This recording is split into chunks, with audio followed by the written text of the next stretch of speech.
নমস্কার, দৈনিক প্রহরের পর্দায় আপনাদের প্রত্যেককে স্বাগত। আমি রশ্মি, আর আমার সঙ্গে আজকের একান্ত সাক্ষাৎকারে রয়েছে রতন ঘোষ।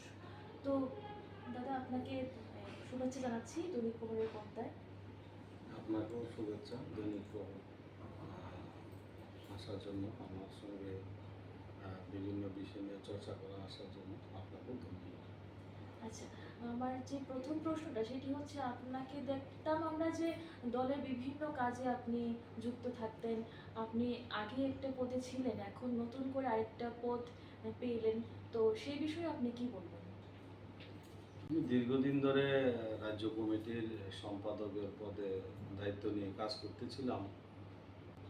বর্তমানে যিনি আমাদের মাননীয় মুখ্যমন্ত্রী প্রফেসর ডক্টর মানিক সাহা মহোদয়, উনি যখন প্রেসিডেন্ট ছিলেন তখন আমি সম্পাদক ছিলাম, এবং রাজীব ভট্টাচার্য মাননীয় প্রদেশ সভাপতি যখন ছিলেন তখন আমি সম্পাদকের দায়িত্ব নিষ্ঠার সাথে পালন করেছি। এবারে আমাদের প্রদেশ সভাপতি অভিষেক দেবরায় মহোদয় ওনার নতুন কমিটিতে ঘোষণা হওয়ার পর আমি দেখতে পাই যে আমাকে প্রদেশ সভাপতির দায়িত্ব আমাকে দিয়েছে। তো গতকালকেও আমাদের মাননীয় মুখ্যমন্ত্রীর নেতৃত্বে আমাদের প্রদেশ বিজেপি কার্যালয়ে একটা গুরুত্বপূর্ণ বৈঠক হয়েছে। আমরা প্রত্যেককে উনি স্বাগত জানিয়েছেন এবং ধন্যবাদ জানিয়েছেন। মূলত আমি 1994 থেকে ভারতীয় জনতা পার্টির সাথে যুক্ত। আমি 4 বরজলা মণ্ডল কমিটির সদস্য হিসাবে কাজ শুরু করেছিলাম। পরবর্তী সময়ে আমি মণ্ডলের সভাপতির দায়িত্ব পালন করি বরজলা মণ্ডলের। তারপরে আমি সদর অবিভক্ত জেলা, যেটা 14টা বিধানসভা ছিল, সেই সময় আমি জেলা সভাপতির দায়িত্ব পালন করেছি। তার পরবর্তী সময়ে আমি স্টেট কমিটির মেম্বার হিসাবে দায়িত্ব পাই, এবং নীলমণি দেব থেকে শুরু করে আমাদের প্রদেশ সভাপতির অনেক সভাপতির সঙ্গে আমার কাজ করার সৌভাগ্য লাভ হয়। আমি একটা জেলার প্রভারীর দায়িত্বে আছি, গোমতী জেলার প্রভারী হিসাবেও দায়িত্ব পালন করেছি। 2023-এ সেখানে আমাদের 5টা বিধানসভা বিজেপি জিতেছে, 2টা মথা জিতেছে। এখন বর্তমানে ভাইস প্রেসিডেন্টের দায়িত্বে আছি, এবং একটা গোমতী ডায়েরির যেটা চেয়ারম্যানের দায়িত্ব আছে। এবং শুনলে খুশি হবেন, আমার আরেকটা দায়িত্ব আছে, যশস্বী প্রধানমন্ত্রী নরেন্দ্র মোদীজি যে মন কি বাত হয় প্রতি মাসের 4র্থ রবিবারে, এই মন কি বাতের আমি স্টেটের ইনচার্জ। এবং সারা ভারতবর্ষের মধ্যে ত্রিপুরা রাজ্যে বুথ ভিত্তিকতে 92.6%, অর্থাৎ সারা ভারতবর্ষের মধ্যে মন কি বাত ত্রিপুরা প্রথম আছে।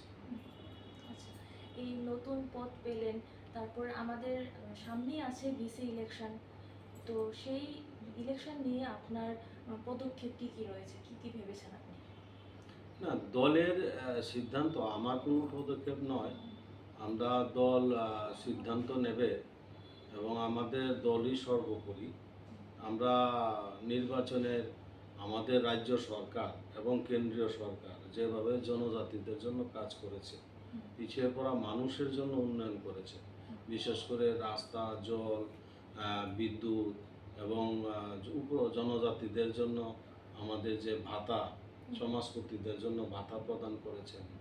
সমাজপতিরা যাতে তাদের ভাতার মাধ্যমে তাদের সমাজ গঠনের ক্ষেত্রে এবং আমাদের প্রত্যেকটা জনজাতি পরিবারের উন্নয়নের লক্ষ্যেই আমরা সামনে যাব, সেই প্রচার নিয়ে যাব প্রত্যেকটা করে। আপনারা দেখবেন ত্রিপুরা রাজ্যে 3,76,000 এখন পর্যন্ত আমরা ঘর প্রদান করেছি। বিশেষ করে এই ঘরগুলি গ্রামীণ এলাকাতে আমরা দেওয়া হয়েছে বিশেষ করে। তো সরকার যে কাজ করেছে, আমাদের মোদিজি নেতৃত্বে সারা ভারতবর্ষের যে উন্নয়ন করেছেন, আমার রাজ্যের মাননীয় মুখ্যমন্ত্রী প্রফেসর ডক্টর মানিক সাহাজি যেভাবে রাজ্যের উন্নয়নের কাজ করছেন, সেই নিরিখে আমরা জনগণের কাছে যাব। আর যে এডিসি নির্বাচনে বিজেপির যে অপ্রত্যাশিত হার এবং সামনে আসছে বিসি ইলেকশন, সেই ব্যাপারে আপনি যদি কিছু বলেন। দেখুন, এটা অনেকে অনেকভাবে চিন্তা করছে, অনেকভাবে অনেক কথা বলছে, বিজেপির হার হয়েছে, মথার জিত হয়েছে। আসলে আমরা তো মথার বিজেপি তো একই, আমাদের সঙ্গে জোট সঙ্গী আমাদের মথা। সেখানে হার জিতের বিষয় নেই তো, এটা অন্যভাবে এটাকে বিকৃতি করছে। এখানে দেখা যায়, দেখুন আমাদের সঙ্গে জুটে আছে সরকারি, তো আমাদের হার তো হয়েছে কংগ্রেসে, হার তো হয়েছে সিপিএমে। এখানে তো সিপিএম কংগ্রেসের জিরো, তাদের কোনো সিট নেই। সেটা আপনাদের আমার মনে হয় বলা দরকার। যদি হার হয়ে থাকে, বিরোধীদের হয়েছে, জমানো যুদ্ধ হয়েছে তাদের। আমরা তো জুটে আছি, বিজেপির হার হয়নি। আমরা বিজেপির আসলে হার হয়নি। বিজেপি মথা আমরা একসাথেই আছি, জুটে আছি। এটা কোনো হার জিতের বিষয় নেই। আর আপনার বেশিক্ষণ সময় নেব না, অত্যন্ত ব্যস্ত আপনি এখন। তো সর্বশেষে একটি প্রশ্ন করছি যে ককরোচ পার্টি, সেই পার্টিটিকে আপনি কিভাবে দেখছেন? আসলে এটা তো একটা পার্টি না। এটা বলছে ককরোচ পার্টি, ককরোচ, এটা একটা পার্টি না। এটা হচ্ছে কি, এটা একটা বিদেশিরা তারা এটা ফান্ডিং করছে, বিদেশিরা এটার সঙ্গে মদত দিচ্ছে। যেটা আপনারা দেখেছেন আমাদের পার্শ্ববর্তী দেশ কান্ট্রি বাংলাদেশে কি হয়েছে, নেপালে কি হয়েছে, পাকিস্তানে কি হচ্ছে, শ্রীলঙ্কায় কি হয়েছে। এই বিষয়টাই চাইছে ভারতবর্ষটাকে সেটা করার জন্য। এটা কোনোদিনও এটা সাকসেস হবে না। এটাতে পেছন থেকে আম আদমি পার্টি, কংগ্রেস এবং বিভিন্ন যারা দেখছি পিছন থেকে যারা হেল্প করছে, এখন ধীরে ধীরে সামনে আসছে। কিন্তু এটার সাথে কারা কারা জড়িত ধীরে ধীরে আপনারা দেখতে পাচ্ছেন, আমরাও দেখতে পাচ্ছি। এটা আসলে কোনো পার্টি না, এটা একটা ষড়যন্ত্র। এটা কোনোদিনও সফল হবে না। আমাদের যশস্বী প্রধানমন্ত্রী নরেন্দ্র মোদীজি যুবাদের পাশে আছে, পিছিয়ে পড়া মানুষের পাশে আছে। আমাদের শিক্ষা ব্যবস্থাকে যেভাবে উন্নয়ন করেছে, শিক্ষার ব্যবস্থা যে সরলীকরণ করেছে, এটা কোনো বিগত 50-55 বছরে কংগ্রেস সেটা করতে পারেনি। আমাদের মোদিজি করে দেখিয়েছে, শিক্ষা ব্যবস্থার আমূল পরিবর্তন করেছে।